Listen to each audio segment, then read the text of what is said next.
उपासना कार्यक्रमाच्या नवीन भागात मी आपले सर्वांचे पुन्हा एकदा स्वागत करतो. मला आशा आहे की आपण सर्वजण चांगले आहात आणि देवाच्या आशीर्वादाचा अनुभव घेत आहात.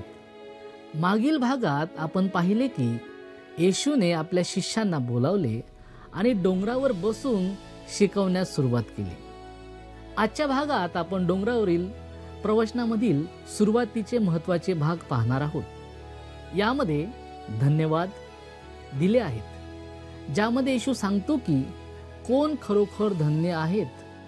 नम्र, दयाळू, शांती करणारे आणि धर्मासाठी भुकेले व तहानलेले. तसेच येशू आपल्या शिष्यांना सांगतो की तुम्ही पृथ्वीचे मीठ आणि जगाचे प्रकाश आहात.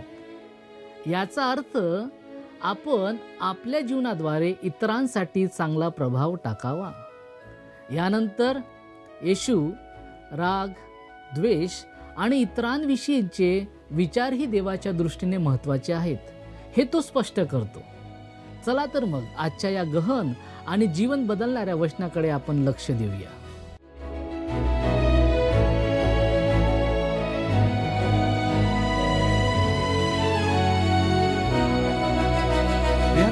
उपासना कार्यक्रमामध्ये आपले स्वागत आहे. आज आपण मत्तेकृत शुभवर्तमान अध्याय 5 आणि 1 ते 26 या वचनांचा अभ्यास करणार आहोत. आजचा आपला विषय आहे डोंगरावरील प्रवचन. मला खात्री आहे की डोंगरावरील प्रवचनाची मत्तेची नोंद ही ख्रिस्ताच्या प्रत्यक्ष संदेशाचा फक्त एक सांगाडा आहे. मी ते अशा प्रकारे विभागले आहे. पहिलं, राज्याच्या प्रजेचा स्वतःशी असलेला संबंध, मत्ते 5 अध्याय 1 ते 16 वचने. दुसरं, राज्याच्या प्रजेचा नियमांशी असलेला संबंध, मत्ते 5 अध्याय 17 ते 48 वचने. तिसरं, राज्याच्या प्रजेचा देवाशी असलेला संबंध, मत्ते ह्याचा 6 अध्याय. आणि चौथं, राज्याच्या प्रजेचा इतरांशी असलेला संबंध, मत्ते ह्याचा 7 अध्याय. डोंगरावरील प्रवचनाची सुरुवात धन्यवादाने होते. हे लक्षात ठेवणे योग्य आहे की ते प्रवृत्तीबद्दलचे आहे, कृत्यांविषयी नाही. ते राज्याची प्रजा कशी आहे ते सांगतात. ते धन्यवादात वर्णन केलेल्या व्यक्तीचे प्रकार आहेत. पहिल्या वचनात ते स्पष्ट केले आहे की या प्रवचनाला डोंगरावरील प्रवचन का म्हटले जाते. प्रथम हे लक्षात घेतले पाहिजे की प्रभूने प्रत्यक्षात लोकसमुदायाला डोंगरावर प्रवचन दिले नव्हते. त्याने ते त्याच्या शिष्यांना दिले, जे आधीच त्याचे होते. आता आपण राज्याच्या प्रजेचा स्वतःशी असलेला संबंध याविषयी माहिती घेऊया. यासाठी आपण मत्त्याचं शुभवर्तमान 5 अध्याय आणि पहिली 2 वचने वाचणार आहोत. तेव्हा त्या लोकसमुदायांना पाहून तो डोंगरावर चढला व तो खाली बसल्यावर त्याचे शिष्य त्याच्या जवळ आले. मग तो तोंड उघडून त्यांना शिकवू लागला. जरी त्याने प्रत्यक्षात डोंगरावरील प्रवचन लोकांना दिले नाही, तरी त्याने ते शिष्यांना दिले, कारण त्याने लोकसमुदाय आणि त्यांची गरज पाहिली. म्हणून ते अप्रत्यक्षपणे लोकांना देण्यात आले. हल्लीच्या काळात प्रथम मनुष्यांनी ख्रिस्ताकडे येणे आवश्यक आहे. जरी हे राज्य सध्या काही काळासाठी स्थगित अवस्थेत असले तरी त्याची सद्यस्थिती ही अशी एक अवस्था आहे जिथे बी पेरले जात आहे, आणि हे बी म्हणजे देवाचे वचन होय. जगात आपले काम बी पेरणे आहे, आणि तो दिवस नक्कीच येईल जेव्हा ख्रिस्त या पृथ्वीवर आपले राज्य प्रस्थापित करेल. यावेळेस आपण 3रं वचन वाचूया. जे आत्म्याने देईन ते धन्य, कारण स्वर्गाचे राज्य त्यांचे आहे. हे वचन म्हणते जे आत्म्याने देईन ते धन्य. ते तुम्हाला आत्म्याने देईन किंवा गरीब कसे व्हावे हे सांगत नाही. ते फक्त म्हणते जे आत्म्याने देईन ते धन्य. या 12 वचनांमध्ये आपल्या प्रभूने 9 वेळा धन्य हा शब्द वापरला आहे. तसे स्तोत्रसंहिता त्याच शब्दाने सुरू होते, धन्य तो पुरुष. स्तोत्र 1. हे मोशेच्या नियमशास्त्रातील शापांच्या विरुद्ध आहे. तुम्हाला आठवत असेल की यहोशवाला सांगण्यात आले होते की जेव्हा इस्रायल लोक यार्देन ओलांडून आले तेव्हा त्यांना लोकांना आशीर्वाद देण्यासाठी गरिज्जीम डोंगरावर उभे राहायचे होते, आणि नंतर एबाल पर्वतावरून शाप द्यायचे होते. डोंगरावरील प्रवचनातील आशीर्वाद एबाल डोंगरावरील शापांपेक्षा अधिक वेगळे आहेत. आणि ते गरिजीम डोंगरावरील आशीर्वादांपेक्षा खूपच जास्त आहेत. कारण केवळ ख्रिस्तच ते आशीर्वाद आणू शकतो. हल्लीच्या काळात फक्त तारण पावलेला पापीच त्याच्या आत्म्याची दीनता जाणू शकतो. आत्म्याने दीन ते धन्य. डोंगरावरील प्रवचन लोकांना आत्म्याने गरीब बनवण्याऐवजी त्यांना बढाई मारण्यास भाग पाडते. जसे मी ज्या माणसाचा उल्लेख केला होता, तो डोंगरावरील प्रवचन हा त्याचा धर्म आहे अशी बढाई मारत होता आणि तो स्वतःला आणि मला फसवण्याचा प्रयत्न करत होता की तो धर्म पाळत आहे. खरं तर तो मुळीच पाळत नव्हता. ते फक्त त्याला ढोंगी बनवत होते. आणि आजूबाजूला असे बरेच लोक आहेत. असं सांगितलं जातं की एके दिवशी डॉक्टर मगी ओक्लाहोमामधील तुल्सा येथे एका अतिशय श्रीमंत माणसाबरोबर गोल्फ खेळले. तो श्रीमंत माणूस डॉक्टर मगी यांना म्हणाला, मी इतर ढोंग्यांप्रमाणेच चर्चमध्ये गेलो होतो आणि मी त्यापैकी एक होतो जे डोंगरावरील प्रवचन पाळण्याबद्दल बोलत होते. मग एके दिवशी मला कळले की मी नरकाच्या वाटेवर हरवलेला पापी आहे. मी येशू ख्रिस्ताकडे वळलो आणि त्याने मला वाचवले. प्रियांनो, फसू नका. फक्त देवाचा आत्माच तुम्हाला तुमच्या आत्म्याची दीनता प्रकट करू शकतो. डोंगरावरील प्रवचनात प्रभू येशू त्याच्या शिष्यांना स्वर्गाच्या राज्याचे नागरिक कसे व्हावे हे सांगत नव्हता. ते तर आधीच स्वर्ग राज्याचे नागरिक होते. आज आपण ख्रिस्ती खरोखरच आत्म्याने खूप दीन आहोत. आपण आध्यात्मिकदृष्ट्या दिवाळखोर आहोत, परंतु आपल्याकडे देण्यासारखे काहीतरी आहे जे सोन्या चांदीपेक्षा अधिक मौल्यवान आहे. पौलाने ते अशा प्रकारे व्यक्त केले. करिंथकरास दुसरे पत्र 6 अध्याय आणि 10 या वचनामध्ये तो म्हणतो, दुःखी मानिलेले तरी सर्वदा आनंद करणारे, दरिद्री मानलेले तरी पुष्कळांना सधन करणारे, कफल्लक असे मानलेले तरी सर्व वस्तू संपन्न अशी आम्ही आपली लायकी पटवून देतो. दरिद्री मानलेले तरी पुष्कळांना सधन करणारे, हे आध्यात्मिक संपत्तीचा संदर्भ देते जे ख्रिस्ताचे आहे त्या प्रत्येकासाठी उपलब्ध आहे.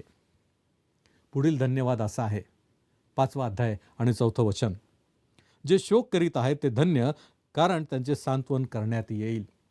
हे लक्षात घेणे मनोवेधक आहे की या धन्यवादात व्यक्त केलेले विचार शास्त्रवचनांमध्ये इतरत्र देखील आढळतात. सफन्या याचा 3 अध्याय आणि 12 वचनामध्ये आत्म्याने दीन असलेल्यांचा उल्लेख आहे. मिखा हा शोक करणाऱ्या आणि सांत्वन पावणाऱ्यांचे उदाहरण आहे. यासाठी आपण मिखा अध्याय 7 पाहू शकता. पुढं आपण जाऊया. 5 वचन, जे सौम्य ते धन्य, कारण ते पृथ्वीचे वतन भोगतील. स्तोत्र 37 आणि 11 मध्ये आपल्याला हे आढळते. आपण हल्ली ज्या काळात राहतो त्या काळात नम्र लोकांना पृथ्वीचे वतन मिळत नाही आणि मला खात्री आहे की तुम्ही ते ओळखता. म्हणून स्पष्टपणे डोंगरावरील प्रवचन आज प्रभावी नाही. तथापि जेव्हा ख्रिस्त राज्य करेल तेव्हा नम्र लोकांना पृथ्वीचे वतन मिळेल. तुम्ही कसे नम्र व्हाल? आपला प्रभू नम्र होता, सौम्य होता आणि तो सर्व गोष्टींचा वारसा घेईल. आपण देवाचे वारस आणि येशू ख्रिस्तासोबत सहवारस आहोत. आपल्याला सांगितले आहे की आत्म्याचे फळ म्हणजे प्रीती, आनंद, शांती, सहनशीलता, ममता, चांगुलपणा, विश्वासूपणा, सौम्यता आणि इंद्रिय दमन. केवळ देवाचा आत्माच तुम्हाला तोडू शकतो आणि तुम्हाला नम्र बनवू शकतो. जर तुम्ही स्वतःच्या प्रयत्नांनी नम्रता निर्माण करू शकलात तर तुम्हाला स्वतःचा अभिमान वाटेल, नाही का? आणि तुमची नम्रता बाहेर पडते. नम्रता ही स्वप्रयत्नाने निर्माण होत नाही, तर आत्म्याच्या प्रयत्नाने निर्माण होते. फक्त पवित्र आत्माच एका समर्पणशील ख्रिस्ती व्यक्तीच्या हृदयात नम्रता निर्माण करू शकतो. ज्या ख्रिस्ती व्यक्तीने पवित्र आत्म्याचे फळ उत्पन्न करण्याचे रहस्य शिकले आहे तो या ठिकाणी धन्यवादाकडे वळू शकतो आणि वाचू शकतो. जे नम्र आहेत ते धन्य, कारण ते पृथ्वीचे वतन भोगतील. आणि आपण पाहू शकतो की नम्रतेचे बक्षीस भविष्यातही आहे. पौलाने करिंथमधील विश्वासणाऱ्यांना विचारले, करिंथकरास पहिले पत्राचा 6 अध्याय आणि वचन 2 मध्ये, की पवित्र जन जगाचा न्यायनिवाडा करतील हे तुम्हास ठाऊक नाही काय? हे सर्व धन्यवाद अशी ध्येये सादर करतात जी देवाच्या मुलाला स्वतःच्या जीवनात साध्य करायची असतात. परंतु तो स्वतःहून ती करू शकत नाही. तुम्ही कदाचित त्या उपदेशकाबद्दल ऐकले असेल ज्यांनी नम्रता आणि मी ते कसे साध्य केले हा संदेश दिला होता. त्यांनी म्हटले की अद्याप त्यांनी त्यांचा संदेश दिला नव्हता, परंतु जेव्हा त्यांना पुरेसे श्रोते मिळतील तेव्हा तो संदेश देणार आहेत. बरं, मला असे वाटते की त्याने खूप पूर्वीपासून त्याची नम्रता गमावली होती. नम्रता हे केवळ पवित्र आत्म्याचे फळ असू शकते. पुढे 6व्या वचनात आपल्याला सांगितलेले आहे, जे नीतिमत्वाचे भुकेले व तहानेले ते धन्य, कारण ते तृप्त होतील. प्रियांनो, प्रश्न आहे की सामान्य माणसाबद्दल किंवा स्वाभाविक वृत्तीच्या माणसाबद्दल काय? तो नीतिमत्वासाठी भुकेला आणि तहानलेला आहे का?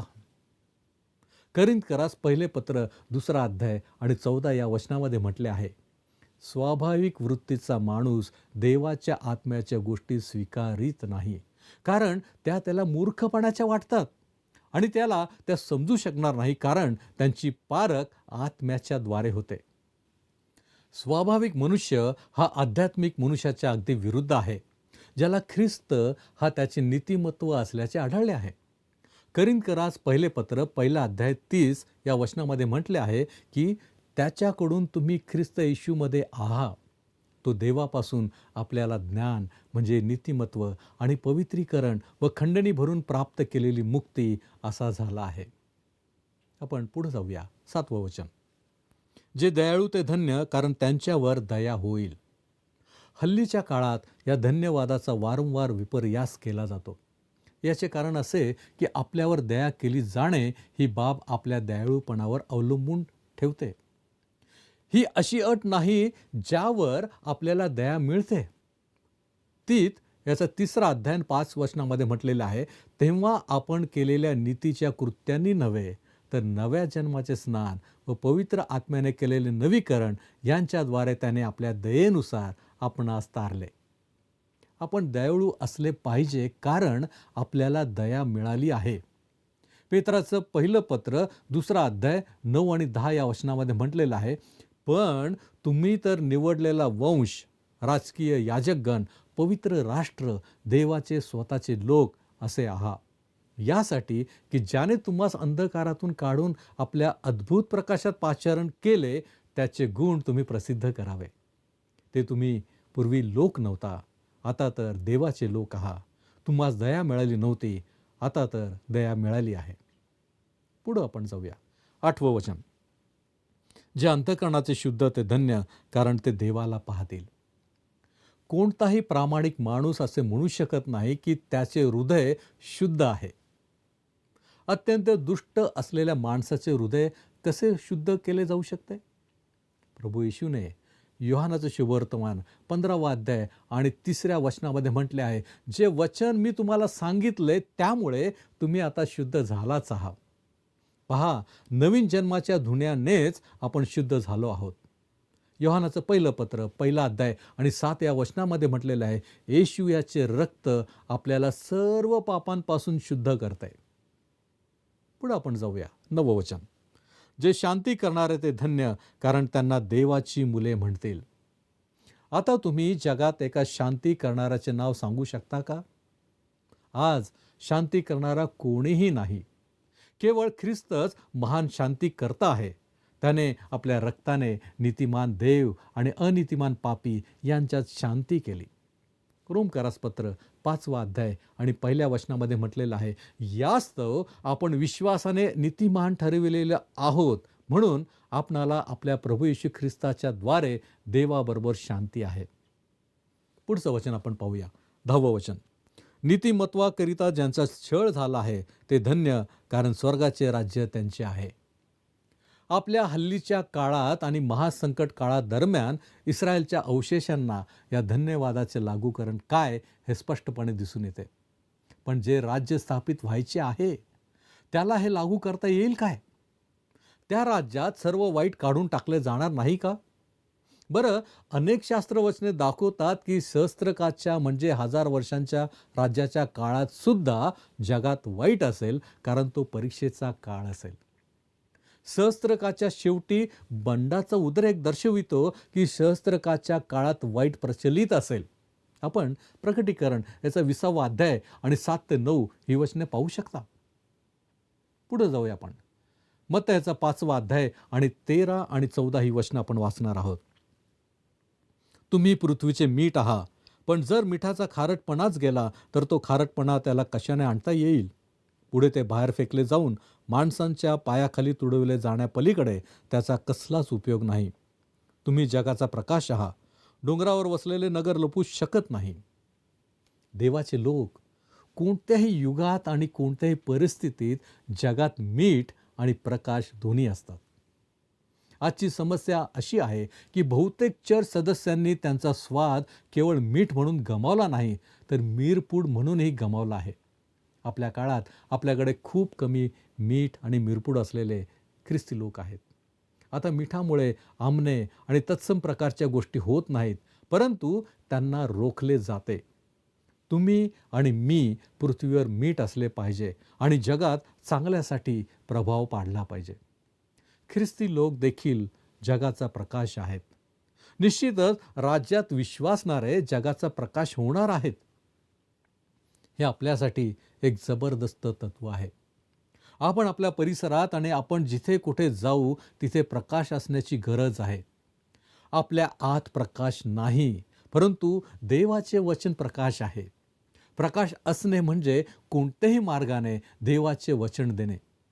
याचा अर्थ असा नाही की तुम्ही सतत शास्त्र वचनच सांगत राहावे, परंतु याचा अर्थ असा आहे की देवाने तुम्हाला दिलेला प्रकाश तुम्ही सामायिक केला पाहिजे.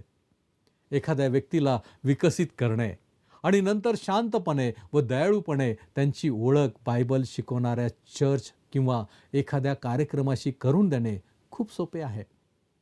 जगासाठी तुम्ही प्रकाश होण्याचे अनेक मार्ग आहेत.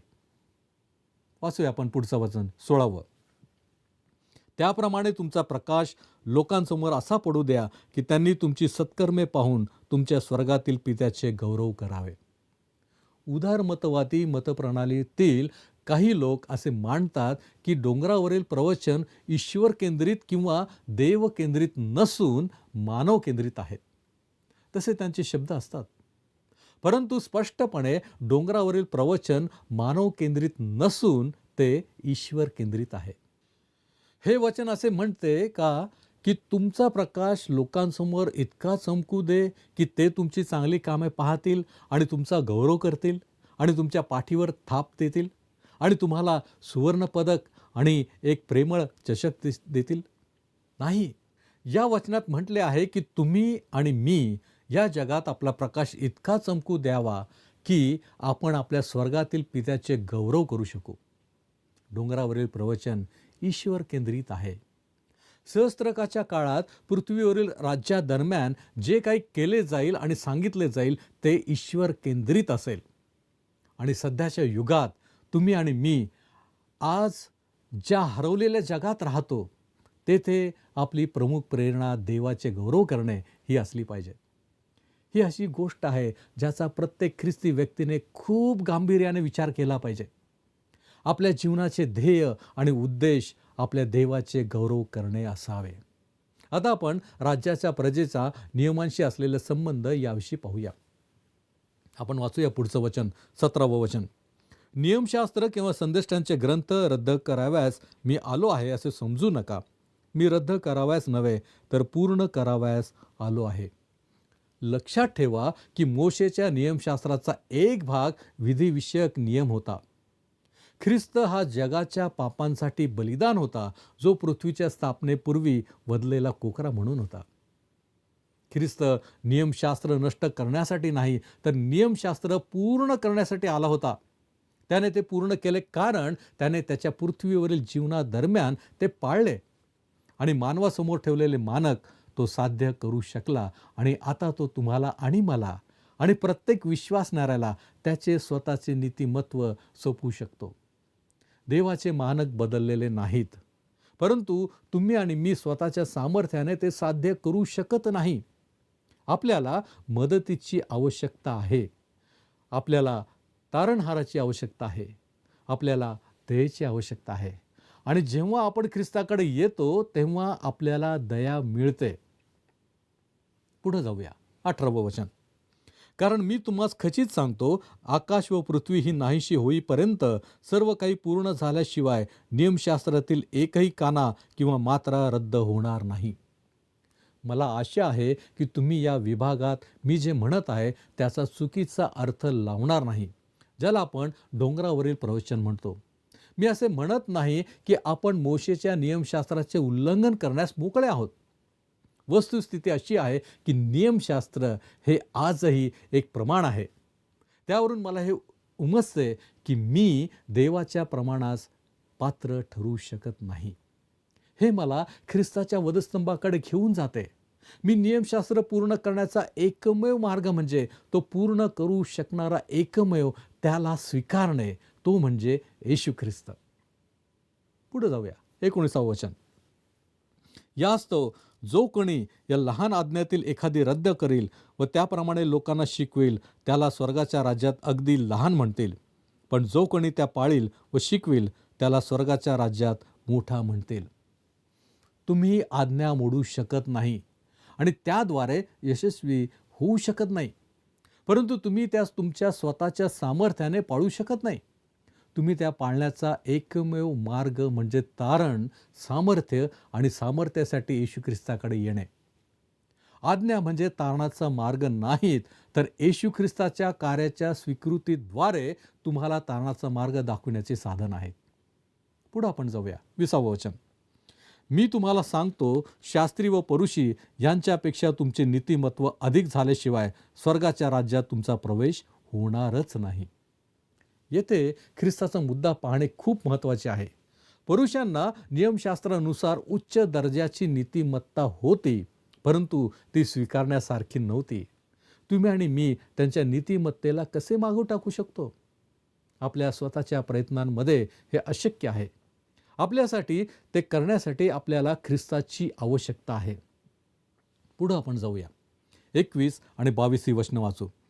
खून करू नको, आणि जो कोणी खून करील तो न्यायसभेच्या दंडास पात्र होईल, असे प्राचीन लोकांना सांगितले होते. हे तुम्ही ऐकले आहे.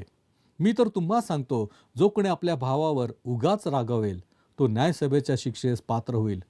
जो कोणी आपल्या भावाला अरे वेडगळा असे म्हणेल तो वरिष्ठ सभेच्या शिक्षेस पात्र होईल. आणि जो कोणी त्याला अरे मूर्खा असे म्हणेल तो नरकाग्नीच्या शिक्षेस पात्र होईल.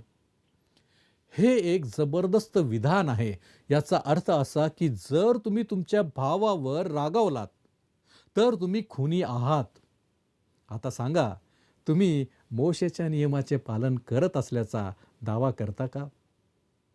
तुम्ही नियमशास्त्र मोडू शकत नाही आणि त्यावर टिकून राहू शकत नाही. डोंगरावरील उपदेश हा तुमचा धर्म आहे अशी बढाई मारून आणि नंतर त्याचा प्रत्येक भाग मोडून तुम्ही वाचू शकत नाही. प्रिय बंधू आणि भगिनींनो, तुम्हाला आणि मला दोघांनाही अशा तारणहाराची गरज आहे, ज्याने नियमशास्त्राचे परिपूर्ण पालन केले आहे आणि त्याचे स्वतःचे नीतिमत्व तो आम्हाला सोपवू शकेल. जाऊया आपण पुढं. 26वं वचन. मी तुला खचित सांगतो, दमडीन दमडी फेडीपर्यंत तू त्यांच्यातून सुटणारच नाहीस. लक्षात घ्या की येशू म्हणतो, मी तुला खचित सांगतो. तो मोशेच्या शिकवणीपेक्षा त्याच्या शिकवणीला उंचावत आहे. तसे तो स्वतःला नियमदाताच्या आणि दुभाषाच्या पदावर उंचावत आहे. प्रियांनो, या ठिकाणी आपण थांबणार आहोत. प्रश्न असा आहे की काय आम्ही ख्रिस्ताचे नीतिमत्व जाणले आहे? विचार करा. आपण प्रार्थना करूया. आमच्यावरती प्रीती करणाऱ्या आमच्या महान प्रेमळ परमेश्वरा, धन्यवाद देतो प्रभू परमेश्वरा की तुझ्या वचनांच्या द्वारे तू आज आमच्या अंतःकरणाला स्पर्श केलेला आहेस. आणि प्रभूजी, तू आम्हाला दाखवून दिलेला आहेस की तू कशा प्रकारे नियमांकडे पाहतो. होय प्रभूजी, आम्ही देखील आमच्या जीवनामध्ये कशा प्रकारे आम्ही नियमांकडे पाहावं आणि विशेष करून त्यांच्याद्वारे आम्ही तुझ्यापर्यंत कसं पोहोचावं. होय प्रभूजी, तो आम्हा प्रत्येकाला सहाय्य कर. जे मार्गदर्शन तू नेहमीच करतोस त्याच्याबद्दल आम्ही तुझे आभारी आहोत. ख्रिस्त येशू आमचा उद्धारक याच्याद्वारे ही विनंती करतो म्हणून तू ऐक. आमेन. येशूची कृपा आपणाबरोबर सदैव असो.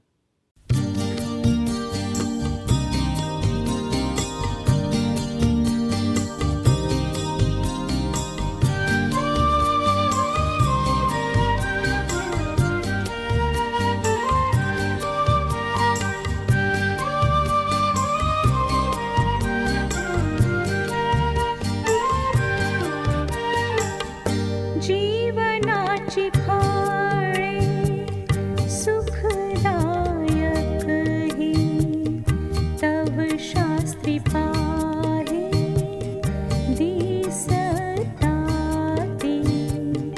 जीवनाची फळे सुखदायक ही तव शास्त्री पाहे दिसताती.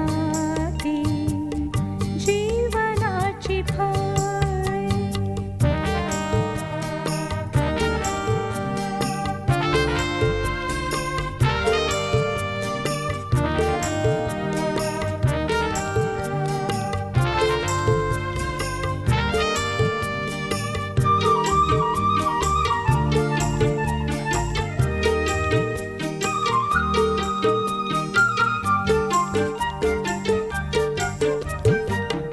माझी आवडती सर्व ही संपत्ती असो जगतपती.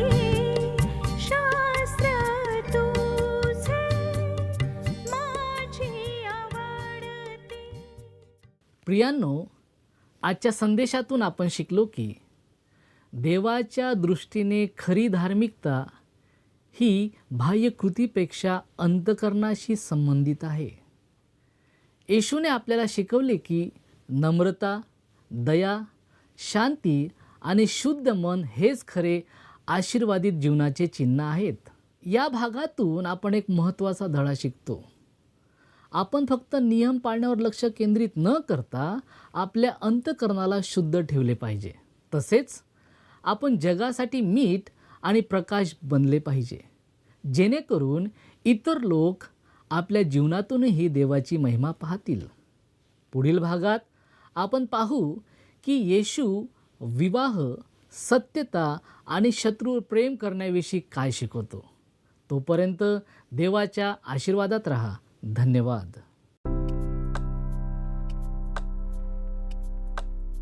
मागील कार्यक्रमातील प्रश्नाचे उत्तर आहे पर्याय ए. प्रभू येशूने 4 मोठी प्रवचने दिली.